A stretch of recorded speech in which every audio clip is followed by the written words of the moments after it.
Good evening, brothers and sisters in Christ.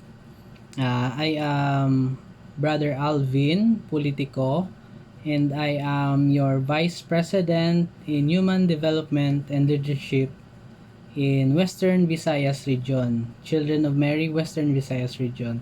And also, I am the President in the Diocese of Bacolod, Children of Mary. So now I am tasked to give a reflection about the virtue of temperance. So before I start, I invite you to be with me as we start this reflection with a prayer. In the name of the Father, and of the Son, and of the Holy Spirit.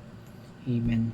Lord God, thank you for this wonderful day that you have given to us. Thank you for this opportunity that you have given to me to give this reflection about this virtue of temperance to my brothers and sisters in Christ. May you guide us, may you bless us, and also, Lord God, be with us in every day of our lives. Please forgive us for all our sins, and may you protect us with your Holy Spirit. This we all pray in the most holy presence of our Lord Jesus Christ, together with Mary, our Mother, we trust and pray. Amen. In the name of the Father, the Son, and of the Holy Spirit. Amen. So, good day. So, sa liwat, ako gali si Brother Alvin, or Manong Alvin, or si To Alvin. So, I am now tasked to give a reflection about temperance.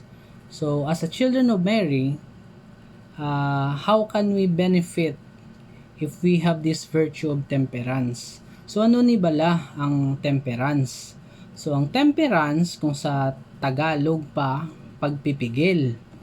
Kung sa Ilonggo, pagpugong. Or in other words, self-control.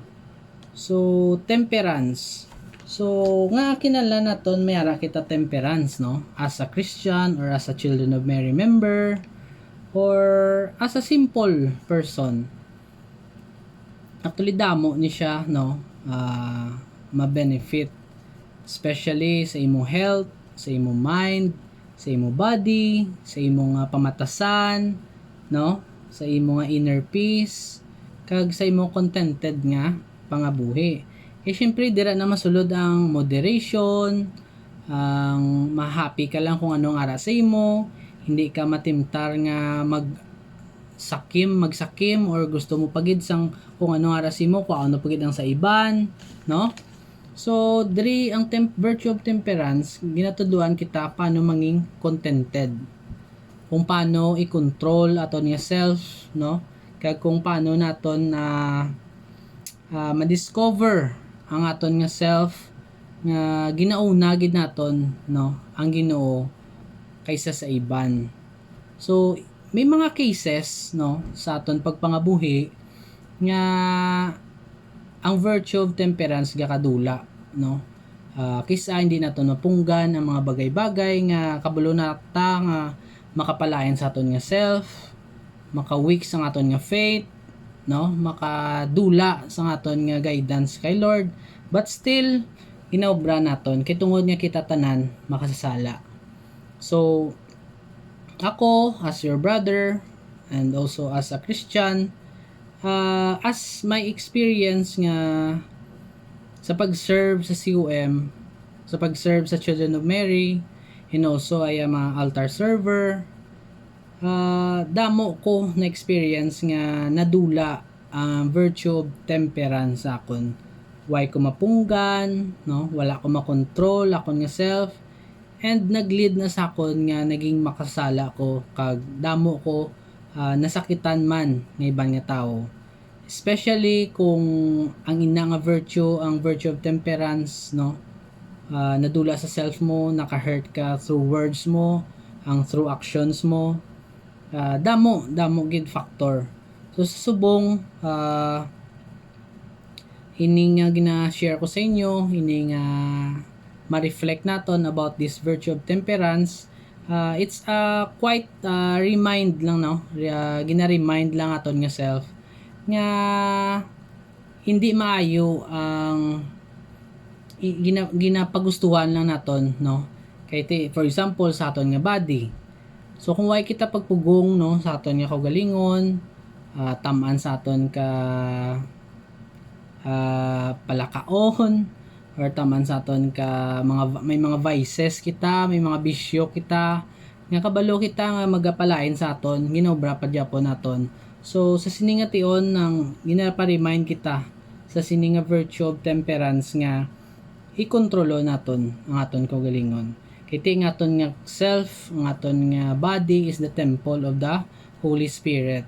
So si Lord nang ara gid sa aton permi, gadlaw gid na kag wala gid na siya gadula.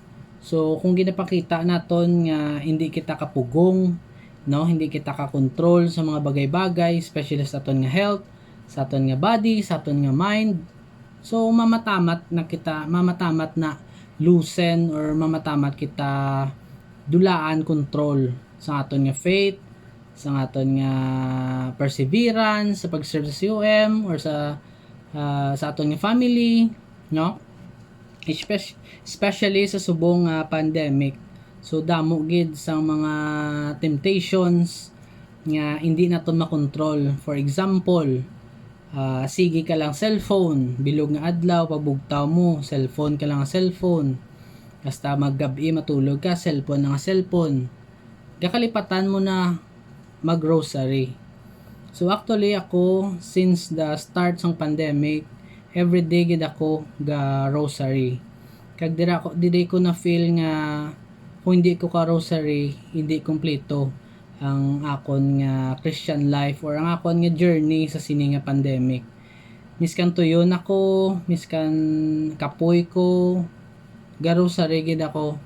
Miskan alas 11 na sang gabi, nga kalipatan ko makatulog ko bugtaw ka alas 11:30 sang gabi.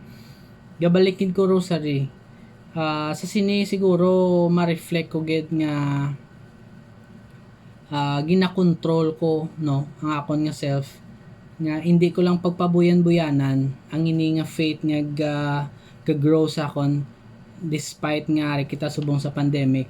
Kay ti matimtar kita, matamad kita, mambal kita, buwas na lang ko ma-pray, buwas na lang ko ma-rosary, hasta nga sige-sige na nga malipatan nyo na madula na ang amo na ninyo nga ara sa mind nyo nga marosary ka mo.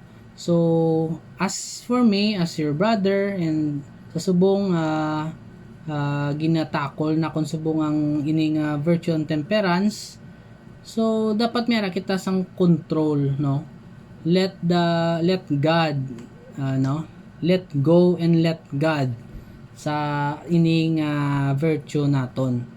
So, and also, ang temperance is also may mga spiritual growth ni siya. So, ano ni mga spiritual growth naton? Number 1 is our race of life makes temperance needful. So, for example, if you want something or you want to achieve something, temperance is the key, no? For example, gusto nyo man maging leader sa COM, sa Children of Mary, gusto nyo maging facilitator, gusto nyo maghatag talk, siyempre kamo nga kaugalingon nyo, itunaan nyo, no, mayara kamo sang goal nga mo na bla ilabuton nyo. So kung mayara kita virtue of temperance, mayara kita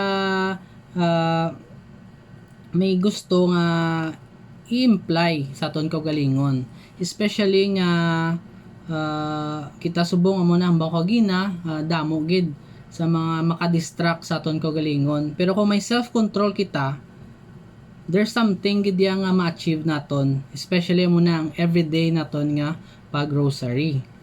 And the next one is the sinful nature makes temperance difficult to attain. So, tsakto na ang bakagina, example gadgets, mga noisy nga hours palibot naton, mga utod naton gailinaway, ang aton mga family galinaway. So ikaw mismo nga nakabalo, ikaw nga Kristiyano or ikaw nga Children of Mary member, ikaw nang kabalo, no, how to control, how to manage ang situation. So sa sinisiguro nga pandemic dapat maging aware kita kag and also nga dapat nanging matured na kita nga mag-atubang sa sinin naton nga mga problema. And the third one is salvation from sin makes temperance possible. So kung wala ka sala, no, sa ga-avoid ka sala, no? So mayara ka restrain do ginapunggan mo ang magpakasala.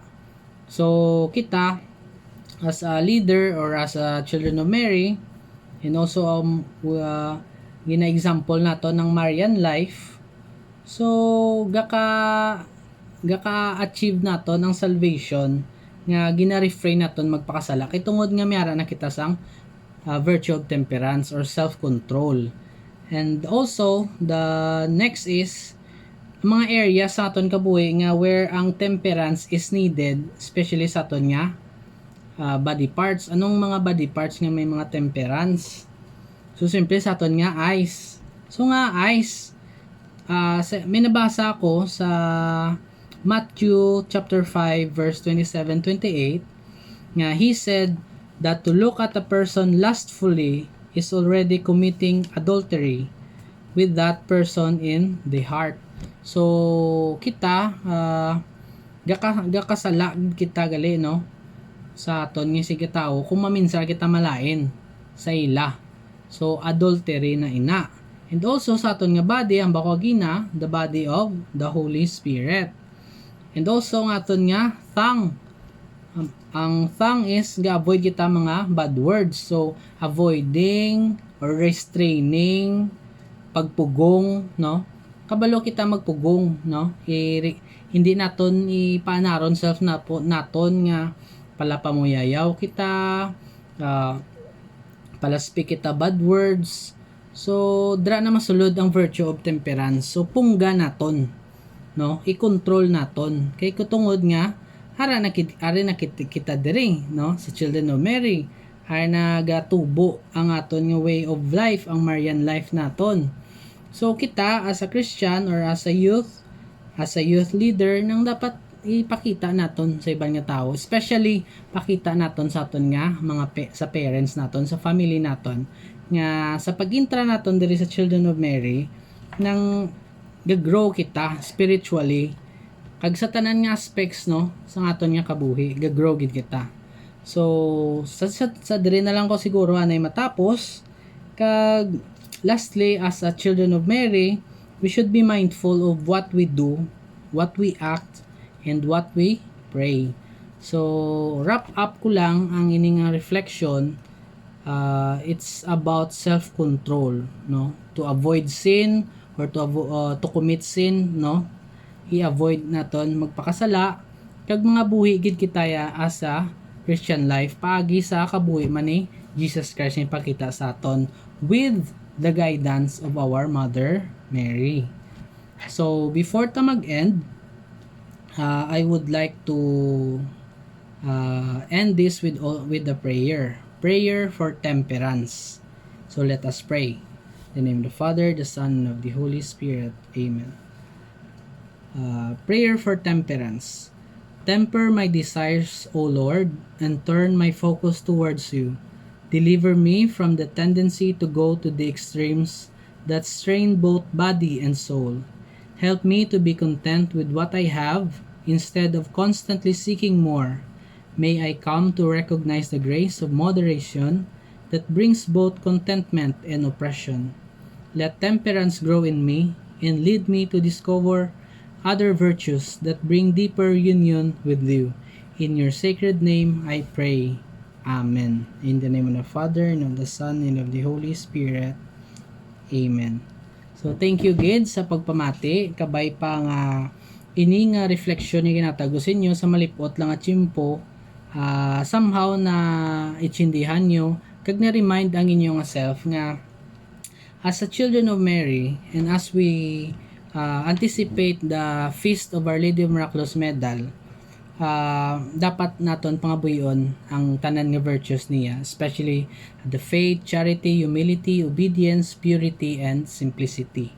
So happy feast day in advance to Our Lady of Miraculous Medal, and may God bless us all. Amen.